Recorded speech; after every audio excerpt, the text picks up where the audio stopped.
ಈ ಯುವ ಕೃಷಿಕನ ಹೆಸರು ತನ್ಮಯ ವೆಂಕಟರಮಣ ಹೆಗಡೆ. ಸಂಸ್ಕೃತ ಕಲಿತಿರುವ ಇವರು ಹಸಿ ಅಡಿಕೆ ಸುಲಿಯುವ ಪುಟ್ಟ ಫ್ಯಾಕ್ಟರಿಯ ಒಡೆಯರೂ ಹೌದು. ನಾವು ಈ ಲೇಬರ್ ಸಮಸ್ಯೆ ಕಾರಣದಿಂದ ಈ ಒಂದು ಪ್ರಯತ್ನಕ್ಕೆ ಕೈ ಹಾಕಿದ್ದು. ಮೊದಲೆಲ್ಲ ನಾವು ಮೆಟಗತ್ತಿಯಲ್ಲಿ ಅಡಿಕೆ ಸುಲಿಯೋದು ಎಲ್ಲ ಭಾಗದಲ್ಲೂ ಇದ್ದತ್ತದೆ. ತದನಂತರ ಈ ಕತ್ತಿಯಲ್ಲಿ ಸುಲಿಯೋರನ್ನ ಬಯಲುಸೀಮೆಯಿಂದ ಕರೆಸ್ತಿದ್ದೆ. ಅದ ನಂತರ ಈಗ ಅದಕ್ಕಿಂತನೂ ಮಷಿನ್ ಅಡ್ಡಿಲ್ಲ ಹೇಳುವಂಥ ಒಂದು ಪ್ರಯತ್ನ ಸ್ಟಾರ್ಟ್ ಮಾಡಿ ಲಾಸ್ಟ್ ಇಯರಿಂದ ಈ ವರ್ಷದಿಂದ ಎಲ್ಲ ಜನರ ಅಪೇಕ್ಷೆ ಮೇರೆಗೆ ಕಮರ್ಷಿಯಲ್ ಆಗಿ ಕೂಡ ಸರ್ವಿಸನ್ನು ಕೊಡ್ತಾ ಇದ್ದೀವಿ. ಒಂಥರ ಫ್ಯಾಕ್ಟರಿ ತರ ನೀವು ಅಡಿಕೆ ಸುಲಿಯೋದನ್ನ ಹೌದು ಹೌದು ಹೌದು. ಇಲ್ಲಿ ಟ್ರ್ಯಾಕ್ಟರ್ ಮತ್ತು ಲಾರಿಗಳಲ್ಲಿ ರೈತರ ಮನೆಯ ತೋಟಗಳಿಂದ ಹಸಿ ಅಡಿಕೆ ತಂದು ಸುಲಿಯುತ್ತಿದ್ದಾರೆ. ಮತ್ತೊಂದೆಡೆ ಕೆಲಸದವರು ಅಡಿಕೆಗಳನ್ನು ಮಿಷನ್ನಿಗೆ ಹಾಕುವ ಸುಲಿದ ಸುಲಿಬೇಳೆಗಳನ್ನು ಕಾಳಜಿ ವಹಿಸಿ ಸಂಗ್ರಹಿಸುವ ಕೆಲಸ ನಡೆಯುತ್ತಿದೆ. ಅಡಿಕೆ ಸುಲಿಯೋ ಮಿಷನ್ಗಳನ್ನು ಎಲ್ಲಿಂದ ತಂದ್ರಿ? ಯಾವ್ಯಾವ ಮಿಷನ್ ಉಂಟು? ಈಗ ನಾವು ಯಾವುದೇ ಮಷೀನನ್ನು ಈ ಸುಲಿತಾ ಇರುವಂಥ ಮಷೀನನ್ನೇನಿದೆ ಯಾವುದೋ ಹೊಸತನ್ನು ನಾವು ಖರೀದಿ ಮಾಡಿದಂಥದ್ದಲ್ಲ.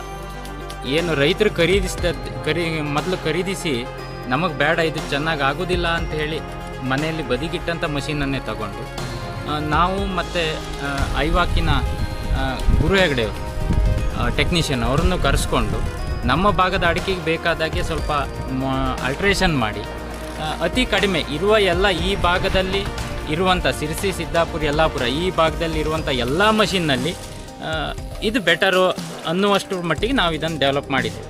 ನೋಡಲಿಕ್ಕೆಲ್ಲ ಹಳೆ ಮಷೀನ್ನೇ, ಅದರ ಒಳಗೆಲ್ಲ ಸ್ವಲ್ಪ ಟ್ಯೂನಿಂಗಲ್ಲಿರ್ಬೋದು, ಸಣ್ಣ ಪುಟ್ಟ ಆಲ್ಟ್ರೇಷನ್ ಇರ್ಬೋದು, ಅದರಲ್ಲಿ ಸ್ವಲ್ಪ ಚೇಂಜಸ್ ಮಾಡಿ ಈಗ ಮ್ಯಾಕ್ಸಿಮಮ್ ಅಡಿಕೆ ಚೆನ್ನಾಗಿ ಸುಲಿತಾ ಇದೆ. ಇಂಥದ್ದೊಂದು ಅವಶ್ಯಕತೆ ಅಡಿಕೆ ಬೆಳೆಯುವ ಕೆಲವರಿಗೆ ನಿಜವಾಗಿಯೂ ಇತ್ತು. ಅಡಿಕೆ ಸುಲಿಯುವವರನ್ನು ಹುಡುಕುವ, ಅವರಿಂದ ಸರಿಯಾಗಿ ಕೆಲಸ ಪಡೆಯುವ, ಸುಲಿದ ಅಡಿಕೆಯನ್ನು ಬೇಯಿಸಿ ಒಣಗಿಸುವ, ಒಣಗಿದ ಅಡಿಕೆಯನ್ನು ಮತ್ತೆ ಸಂಗ್ರಹಿಸುವ ಕಾರ್ಯ ಎಲ್ಲ ರೈತರಿಗೂ ಸಾಧ್ಯವಾಗುತ್ತಿಲ್ಲ. ದಿನಕ್ಕೆ ಎಷ್ಟು ಕ್ವಿಂಟಲ್ ಅಡಿಕೆ ಸುಲಿಯುತ್ತೀರಿ? ಈಗ ನಮಗೆ ಎಲೆಕ್ಟ್ರಿಸಿಟಿ ನಾವು ಜನರೇಟರ್ ಮಾಡಿಲ್ಲ.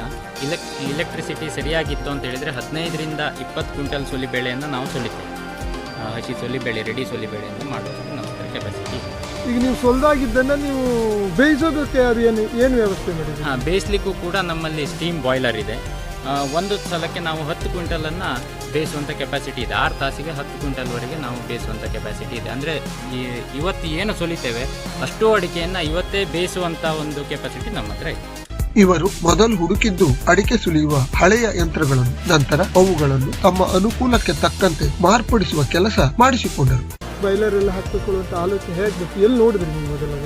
ಅದನ್ನ ನಾವು ಮೊದಲನೇದಾಗಿ ಒಂದು ಕಟ್ಟಿಗೆಯಲ್ಲಿ ಬೇಯಿಸ್ತಾ ಇರುವಂಥ ಕಾಲದಲ್ಲಿ ಅದಕ್ಕಿಂತ ನಾವೀಗ ಪೊಲ್ಯೂಷನನ್ನು ಕಡಿಮೆ ಮಾಡಬೇಕು ಅನ್ನುವಂಥ ಉದ್ದೇಶವನ್ನು ಇಟ್ಕೊಂಡು, ಆಮೇಲೆ ಇವಾಗ ಕಟ್ಟಿಗೆ ಮಾಡಬೇಕು ಅಂತ ಹೇಳಿದ್ರು ಫಾರೆಸ್ಟಿಂದ ತರಬೇಕು, ಆಮೇಲೆ ಅದರ ಲೇಬರ್ ಕಾಸ್ಟು ಅದೆಲ್ಲ ನೋಡಿದಾಗ ಇಲೆಕ್ಟ್ರಿಸಿಟಿಯಲ್ಲಿ ಹೇಗೆ ನಾವು ಮಾಡ್ಬೋದು ಅಂತೇಳಿ ನೋಡ್ತಾ ಹೋದಾಗ ಬೇರೆ ಬೇರೆ ಕಡೆ ಹೋಗಿ ನೋಡಿ ಬೇರೆ ಬೇರೆ ಕಂಪ್ನಿದು ನೋಡಿದಾಗ ಕೊನೆಯಲ್ಲಿ ನಾವು ಚನ್ನಗಿರಿಯಲ್ಲಿ ಒಂದು ಕಡೆ ನೋಡಿದ್ವಿ. ಶ್ರೀಯುತ ರಘು ಅಂತೇಳಿ ಅವರು ಕೂಡ ಒಂದು ಇಂಜಿನಿಯರ್ ಆಗಿ ರೈತರ ಮಗನಾಗಿ ಒಂದೆರಡು ಎಕ್ವಿಪ್ಮೆಂಟು ಅವರು ಮಾಡಿರುವಂಥದ್ದು ನನಗೂ ಇಷ್ಟ ಆಯಿತು. ಅವ್ರ ಹತ್ರ ನಾನು ಆಯ್ಕೆ ಮಾಡ್ಕೊಂಡಿರುವಂಥದ್ದು ಒಂದು ಸ್ಟೀಮ್ ಬಾಯ್ಲರು, ಮತ್ತೊಂದು ಡ್ರೈಯರ್. ಉಳಿದೆಲ್ಲ ಕಂಪ್ನಿಗೆ ಹೋಲಿಸಿದರೆ ಹಣದಲ್ಲೂ ಚೆನ್ನಾಗಿದೆ, ದುಡ್ಡು ಕೂಡ ಕಡಿಮೆ, ಪರ್ಫಾರ್ಮೆನ್ಸ್ ಚೆನ್ನಾಗಿದೆ, ಮತ್ತು ಸರ್ವಿಸು ಕೂಡ ಚೆನ್ನಾಗಿದೆ. ಉಗಿಯಲ್ಲಿ ಬೇಯಿಸಿ ಡ್ರೈಯರ್ನಲ್ಲಿ ಒಣಗಿಸಿಕೊಟ್ಟ ಅಡಿಕೆಯನ್ನು ರೈತರು ಸೀದಾ ಮಾರುಕಟ್ಟೆಗೆ ಒಯ್ಯಲು ಸಾಧ್ಯವಿಲ್ಲ. 75ರಿಂದ 80ರಷ್ಟು ನೀರಿನ ಅಂಶ ಕಳೆದುಕೊಂಡಿರುವ ಅಡಿಕೆಯನ್ನು ಮತ್ತೊಂದೆರಡು ದಿನ ಹನಿ ಬಿಸಿಲಿಗೆ ಬಿಟ್ಟು ಒಳ್ಳೆಯ ಕಲರ್ನೊಂದಿಗೆ ಉತ್ತಮ ಒಣ ಅಡಿಕೆ ಆದ ಮೇಲೆ ವ್ಯಾಪಾರಕ್ಕೆ ಬಿಡಬೇಕು. ಡ್ರೈಯರಲ್ಲಿ ಸಂಪೂರ್ಣವಾಗಿ ಒಣಗೋದಾದರೆ 10 ತಾಸಿಗೆ ಒಣಗ್ತದೆ ಅಡಿಕೆ.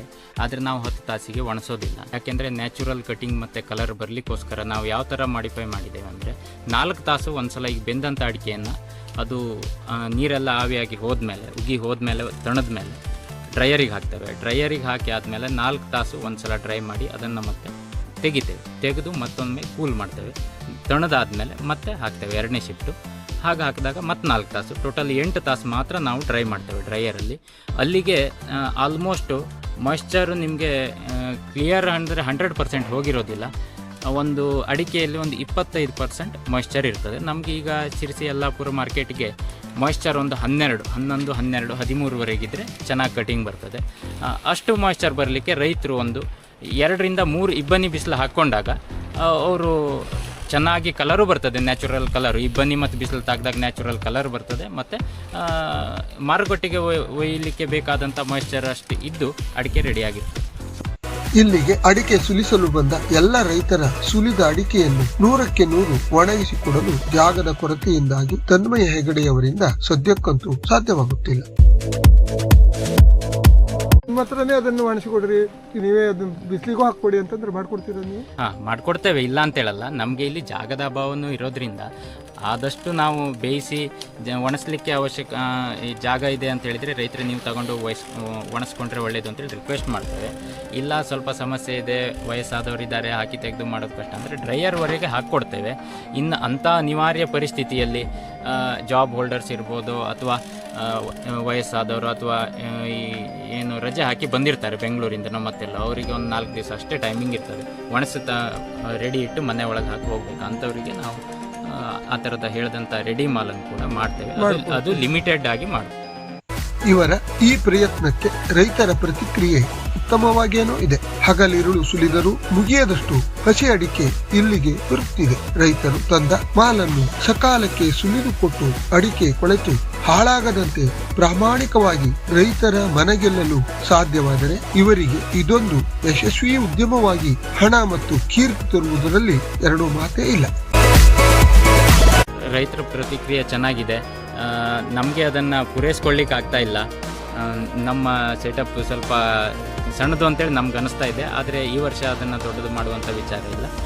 ಈ ವರ್ಷದ ಪ್ರತಿಕ್ರಿಯೆ ನೋಡಿ ಮುಂದಿನ ವರ್ಷದಲ್ಲಿ ಇನ್ನೂ ಚೆನ್ನಾಗಿ ಅಪ್ಡೇಟ್ ಮಾಡಬೇಕು ಅನ್ನುವಂಥ ಎಲ್ಲ ಒಂದು ಕನಸುಗಳು ನನ್ನಲ್ಲಿದೆ.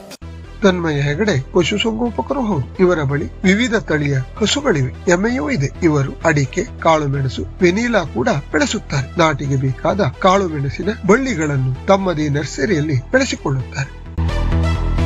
ನಮ್ಮಲ್ಲಿ ಇವತ್ತು ಎಲ್ಲ ಗೀರ್ ಕ್ರಾಸ್ ಬ್ರೀಡ್ಗಳು, ಪ್ಯೂರ್ ಗೀರು, ಜೊತೆಗೆ ರೆಡ್ ಸಿಂಧಿ ಇದೆ, ಆಮೇಲೆ ಸಾಯಿವಾಲ್ ಇದೆ, ಸಾಯಿವಾಲ್ ಒಂದಿದೆ. ಅಂದರೆ ನನಗೆ ಈಗ ಡೈರಿಗೆ ಹಾಲು ಕೊಡೋಕ್ಕಿಂತ ಈ ಬ್ರೀಡಿಂಗಲ್ಲಿ ತುಂಬ ಒಂದು ಇಂಟ್ರೆಸ್ಟ್ ಇದೆ. ಆಮೇಲೆ ಮುರ್ರಾ ಇದೆ. ಆ ಥರ ಸೆಲೆಕ್ಟಿವ್ ಬ್ರೀಡನ್ನು ಮಾಡಿದ್ದೇನೆ. ಮನೆಗಷ್ಟೇ ಹಾಲು ಉಪಯೋಗಿಸ್ತೇವೆ. ಈಗ ಎಲ್ಲದೂ ಕೂಡ ಒಂದೇ ಸಲ ಕರ ಹಾಕಿದಾಗ ಮಾತ್ರ 4-6 ತಿಂಗಳಷ್ಟೇ ಡೈರಿ ಕೊಡ್ತೇವೆ. ಡೈರಿ ಕೊಡಲಿಕ್ಕೆ ನಮ್ಗೆ ಇಲ್ಲಿಂದ 5-6 ಕಿಲೋಮೀಟ್ರ್ ಮಾವಿನಕಟ್ಟೆ ಹೋಗಿ ಕೊಡಬೇಕಾಗಿರೋದ್ರಿಂದ ನಮಗೆ ತುಂಬ ದೂರ ಆಗ್ತದೆ. ಮಿನಿಮಮ್ 10 ಲೀಟ್ರ್ ಇದ್ದರೆ ಮಾತ್ರ ನಮಗೆ ಒಯ್ದು ಕೊಟ್ಟರೆ ವಯಬಲ್. ಇಲ್ಲ ಅಂತ ಹೇಳಿದರೆ ಪೆಟ್ರೋಲಿಗೂ ಹಾಲಿಗೂ ಸರಿ ಆಗ್ತದೆ. ಆದ್ದರಿಂದ ನಾವು ಕೊಡಲಿಕ್ಕೆ ಹೋಗೋದಿಲ್ಲ. 10 ಲೀಟ್ರಿಂತ ಮೇಲೆ ಇದ್ದಾಗ ಮಾತ್ರ ಮಾವಿನಕಟ್ಟೆ ಡೈರಿಗೆ ಹಾಕ್ತೇವೆ. ಉಳಿದ ಟೈಮು ತುಪ್ಪವನ್ನು ಮಾಡ್ತೇವೆ. ನಮಗೆ ಲಾಭ ಯಾವುದರಲ್ಲಿ ಕೇಳಿದರೆ ಸಗಣಿಯಲ್ಲಿ. ನಮಗಿಲ್ಲಿ ಒಂದು 3 ಎಕರೆಗೆ ಡೈರೆಕ್ಟು ಸ್ಲರಿಯನ್ನು, ಕೊಟ್ಟಿಗೆ ತೊಳೆದ ನೀರು, ಗೋಮೂತ್ರ, ಸಗಣಿಯನ್ನು ಡೈರೆಕ್ಟಾಗಿ ತೋಟಕ್ಕೆ ಕೊಡ್ತಿದ್ದೇವೆ. ಅಲ್ಲಿ ನನಗೆ ಕಾಸ್ಟ್ ಕಟ್ಟಿಂಗ್ ಆಗ್ತದೆ. ಒಂದು ತಲೆ ಮೇಲೆ ಗೊಬ್ಬರ ಹೊತ್ಕೊಂಡು ಹೋಗುವಂಥದ್ದಿಲ್ಲ, ಸೀದಾ ಪೈಪಲ್ಲೇ ಸ್ಲರಿ ಎಲ್ಲ ಹೋಗ್ತದೆ. ಅದನ್ನು ವರ್ಷಕ್ಕೆ ಒಂದು ತೋಟಕ್ಕೆ ಒಂದು 3ರಿಂದ 4 ಸಲ ಕೊಡ್ತೇನೆ. ಇದಿಷ್ಟು ಜಾಗಕ್ಕೆ ಮಳೆಗಾಲದ ಸಗಣಿಯನ್ನು ಮಾತ್ರ ನಾವು ಗೊಬ್ಬರ ಗುಂಡಿ ಅಂತ ಏನು ಹೇಳ್ತೀವಿ ಅಲ್ಲಿ ಹಾಕಿ ಸೊಪ್ಪು ಗೊಬ್ಬರ ಅಷ್ಟೇ ಮಾಡ್ತೀವಿ. ನಂಗೆ ಗೊಬ್ಬರದಲ್ಲಿ ನನಗೆ ದನದ್ದು ಅಲ್ಲಿಂದ ಅಲ್ಲಿಗೆ ಆಗ್ತದೆ, ಲಾಭ ಇಲ್ಲ. ಈ ಬ್ರೀಡಿಂಗ್ ಮಾಡಿದಾಗ ಆ ತಳಿಗೆ ಒಳ್ಳೆ ಡಿಮ್ಯಾಂಡ್ ಇದೆ. ಅದು ಮಾರಿದಾಗ ಅದಿಷ್ಟು ನನಗೆ ಲಾಭ ಆಗಿದೆ. ಎಷ್ಟು ಜನ ಆಳು ದಿನ ನಿಮ್ಗೆ ಬೇಕಾಗ್ತದೆ? ನನಗೆ 10ರಿಂದ 15 ಜನ, ಈ ಫ್ಯಾಕ್ಟರಿ ಅಡಿಕೆ ಫ್ಯಾಕ್ಟರಿ 15 ಜನ ಬೇಕು. 15 ಜನ ಬೇಕಾಗ್ತದೆ. ಈಗ ನಿನ್ನೆಯಿಂದ ನೈಟ್ ಶಿಫ್ಟ್ ಕೂಡ ಸ್ಟಾರ್ಟ್ ಮಾಡಿದ್ದೇವೆ. ನೈಟು ಕೂಡ ವರ್ಕ್ ಮಾಡ್ತಾ ಇದ್ದೇವೆ. ಅಷ್ಟು ಕೆಲಸದ ಒತ್ತಡ ಇದೆ. ಅಡಿಕೆ ಸುಲಿಯೋದು, ಬೇಯಿಸೋದು ಎಲ್ಲ ಮಾಡ್ತೀರಲ್ಲ, ಅದೇನು ಕೆಜಿ ಲೆಕ್ಕದಲ್ಲಿ ಮಾಡ್ತೀರಾ ಅಥವಾ? ಹಾಂ, ಕೆಜಿ ಲೆಕ್ಕದಲ್ಲಿ.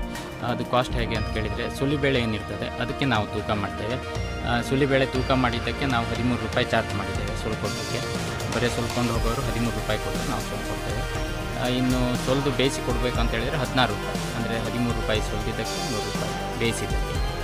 ಇನ್ನು ಡ್ರೈಯರಿಗೆ ಹಾಕ್ಕೊಡ್ಬೇಕಂದ್ರೆ 4 ರೂಪಾಯಿ ಎಕ್ಸ್ಟ್ರಾ. ಟೋಟಲ್ 20 ರೂಪಾಯಿಗೆ ನಾವು ಡ್ರೈಯರ್ವರೆಗೂ ಹಾಕ್ಕೊಡ್ತೇವೆ. ಉತ್ತರ ಕನ್ನಡ ಜಿಲ್ಲೆ ಯಲ್ಲಾಪುರ ತಾಲೂಕಿನ ಕುಂದರ್ಗಿ ಪಂಚಾಯತ್ ವ್ಯಾಪ್ತಿಯ ಶಾನವಳ್ಳಿ ಈ ತನ್ಮಯ ಹೆಗಡೆಯವರ ಊರು.